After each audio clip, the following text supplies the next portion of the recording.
My name is Bob Mendelssohn. I'm the Director of Jews for Jesus in Sydney, Australia. I was born and raised in Kansas City, the third of 3 children. As a result, I always brought surprises to my family, as you can imagine. We went to an Orthodox Jewish synagogue. There's all kinds of levels of orthodoxy. We had what we might call negotiable Judaism. We had not 2 sets of dishes, not 4 sets of dishes, but we had 5 sets of dishes. 2, of course, that were in use on the regular during the year, 2 that were for use during the Passover, and the 5th set of dishes, well, that was for the KFC that we would bring in. Negotiable, if you know what I mean. When I turned 16 and went to synagogue, I would drive, because in Kansas you could get a license at 16. I would drive to synagogue, park a block away, and then walk like the rest of the Orthodox men, so I would at least look like I was proper. When I was 13, I had my bar mitzvah. Hundreds were there. I was nervous as all get out, but there were all kinds of folks in the congregation that morning, not only all my youth group and the dozens and dozens of my parents' closest friends, but Ed Charles, the third baseman for the Kansas City Athletics, and Sally Simpson, the junior high school Spanish teacher. All kinds of folks were there. I wanted to do very well, and so I performed and sang and wondered if anybody was really listening, wondering if I was even getting through to the God who seemed to be so remote, so distant. But I did Judaism very well. I wanted to keep learning and keep doing Judaism correctly, so although most of my friends stopped attending synagogue at their bar mitzvah, I continued. I went 3-4 times a week, and I wanted to do Judaism correctly.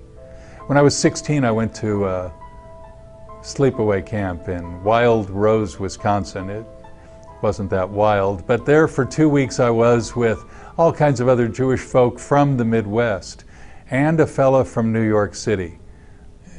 Jewish people from Kansas City didn't exactly like Jews from New York City. I don't think we liked very many people from New York City. And Jimmy was one of those folks who already was one of them.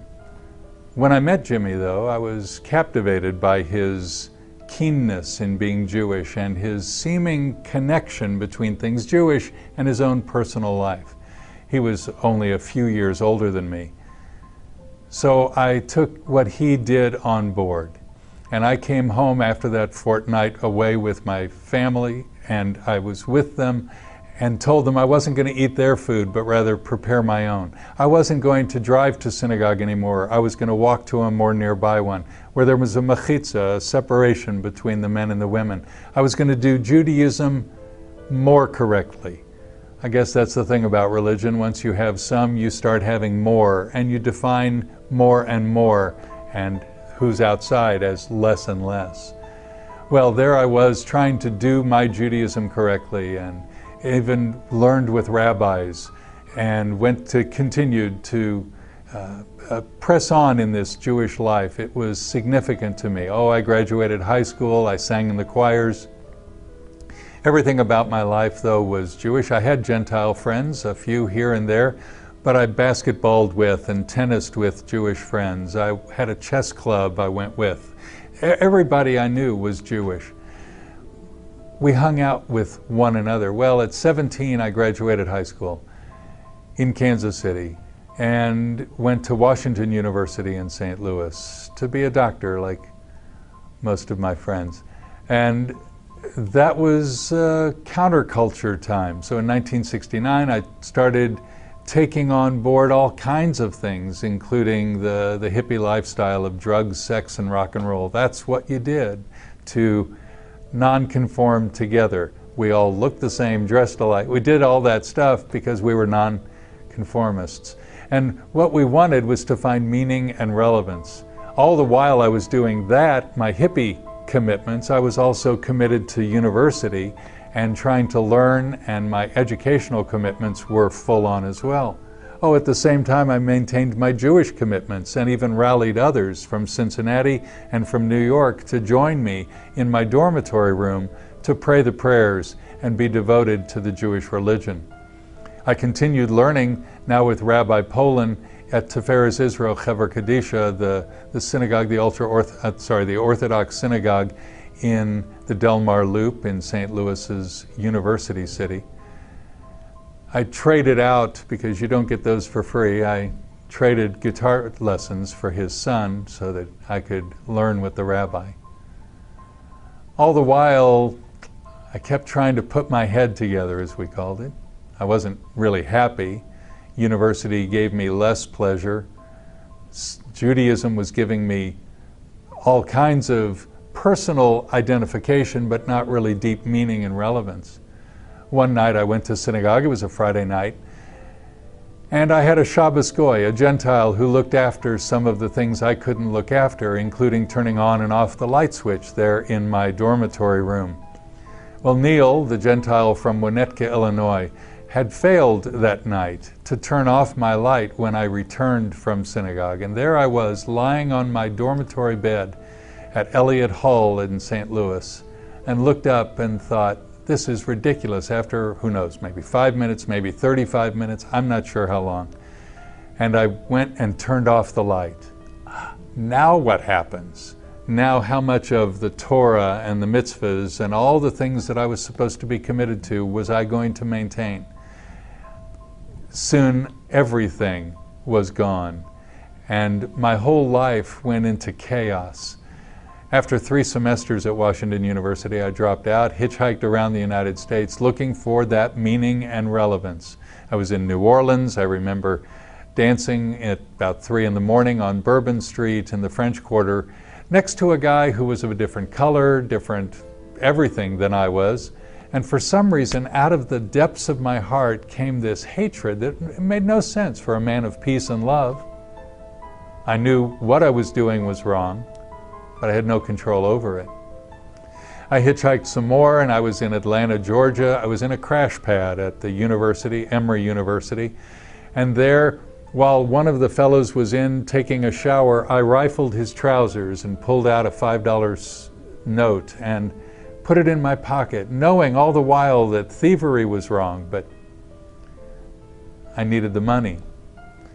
I was in Fort Lauderdale or Pompano Beach, Florida, and there I was a co-resident of a jail for a few days after being caught out doing some illegal things. And there was a fella who was young and was reading a well-worn Gideon Bible. I had never seen that New Testament, never really read the Older Testament in English, but there it was, and I began looking through his pages. I gave it back to him quickly with St. Matthew and St. Mark and all these other Catholics. He's the one who paid for me to get out of jail. He had enough money for me, not for him. I was back in Washington, D.C. during an anti-Vietnam march with my black armband, rallying with those who were against the military-industrial complex. My father flew me home that week and gave me a one-way ticket to Kansas City for Passover 1971. It was great to be with my family. During that occasion, we had an encounter again as I tried to make the Passover Seder, the Passover meal, meaningful and relevant. And I tried to make sure that the story of the Jewish people leaving Egypt was still significant for us. I wanted to bring in civil rights and black people and other folks who didn't seem to have the freedom that we were enjoying there around the Lakshan Kugel and the beautiful foods that my grandmother made, the matzo ball soup.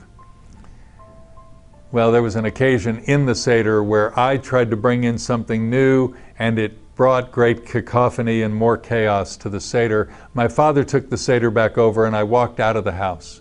And I looked up for the first time in my life and prayed in English. I didn't know what to call God. So I said, "Sir, here I am trying to do things your way, but the hypocrites," you'll forgive the expression, my family, "they're doing it your way. Is there another way?" was the gist of my prayer. About a month later, I'm there in Kansas City, and I encounter some Jesus freaks, some Jesus people who were out on the street corners talking to people about their faith, and I encountered them or rather was encountered by them. I had an argument with them there at Volker Park in front of the Nelson Art Gallery in Kansas City. They lost the Bible battle. I knew my stuff. I'd been raised Orthodox and they'd been believers in Jesus all of 3 months. But they gave me a Bible and I went back where I was staying and I began reading the pages of the Catholic side, St. Mark and St. John. And I saw in there nothing Catholic at all, but something extremely Jewish and very compelling, a man of meaning and relevance and peace and love. And I wanted that desperately, but I didn't want Jesus. I went to a girl's house 3 days later. I knew she was a Christian. I told her, I really want this Jesus stuff, love, joy, meaning, relevance, but I don't want Jesus. She said, you don't get this Jesus stuff unless you take Jesus as your Savior. So that night, under a full moon, May of 1971, I asked Yeshua, I asked Jesus to be my Savior, to wash me of my sins, and He did. She taught me how to sing Amazing Grace. Oh, I knew the words from Joan Baez and Judy Collins, but I didn't know that song until that night. I ran home, told my mom and dad that Jesus was coming back. Well, I kept bringing surprises to my family, didn't I? When I kept more kosher, when I kept more religion than they, when I dropped out of university on scholarship, and when I found Jesus. That was probably the most surprising thing of all. And yet, God gave me grace and a family that's bigger than my own folks. Oh, you can be surprised too, I suppose, if you've been seeking to please God by religious devotion. You can be surprised at the grace and the joy that He wants to give you, not because of what you've done, but because of what He's done. Receive Him as your Savior. You'll be surprised by joy.